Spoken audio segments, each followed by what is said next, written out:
आज सकाळी मोबाईल घेतल्या घेतल्या एक गुड न्यूज समजली की आज आपले इंस्टाग्रामवर 1200 फॉलोअर्स कंप्लीट झाले तुमच्या सपोर्टमुळे. Hi guys, welcome to my new blog. आज आपल्याला शूटला जायचं नव्हतं म्हणून आज आपण अचानक भयानकमध्ये निघालो शॉपिंगला जाण्यासाठी. मी आणि देवेश चाललेलो आम्ही कांदिवलीला. त्याच्या आधी ब्रेक घेतला थंडा पिण्यासाठी कारण बाहेर खूपच ऊन आहे. मग आम्ही दोघांनी मस्तपैकी एक लिंबूस पियालो आणि निघालो परत आणि पोहोचलो FS कलेक्शनमध्ये कांदिवली समतानगरमध्ये. मग इथे थोडेफार जरा कलेक्शन ट्राय करत होतो आणि खूप चांगले चांगले कलेक्शन होते. मग इकडनं निघालो आणि डायरेक्ट आलो 99 स्टोअरमध्ये. इथे पण थोडीफार शॉपिंग केली, काला घोडा घेतला आणि डायरेक्ट निघालो घरी येण्यासाठी. देवेश इथे स्टाईल मारत होता, मी नवीन चष्मा घेतलेला. संध्याकाळचे वाजलेले 7:30 आणि आज आपला शो होता म्हणून दहिसर आंबावाडीत आलेलो. सेटअप वगैरे लावून रेडी झालेलो, सुरू करायचंच होतं आता. तेवढ्यात इथे कीबोर्डिस्टची भेट झाली. रत्नेश म्हात्रे आमचे नवीन कीबोर्डिस्ट. इथे DJ वाल्याचा 10 रुपयाचा कॉईन अडकलेला तर कल्पेश भाई काढायचा प्रयत्न करत होता पण निघतच नव्हता. तेवढ्यात आला नाश्ता. मग आपली पोरं काय ऐकतच नाही, जोर मारायला लागली नाश्त्यावर. मग मी पण नाश्ता घेतला आणि खाल्ला.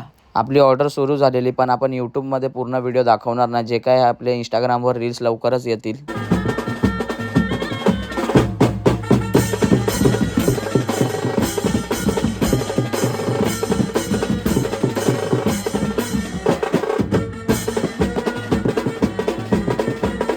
ऑर्डरवरनं घरी आलो खूप थकलेलो. डायरेक्ट बसलो जेवायला. चण्याची भाजी आणि भात होता. तारक मेहता बघता बघता जेवत होतो. आणि आजचा मिनी ब्लॉग आवडला असेल तर नक्कीच लाईक, शेअर, सबस्क्राईब आणि कमेंट करा. भेटूया नेक्स्ट मिनी ब्लॉगमध्ये. बाय.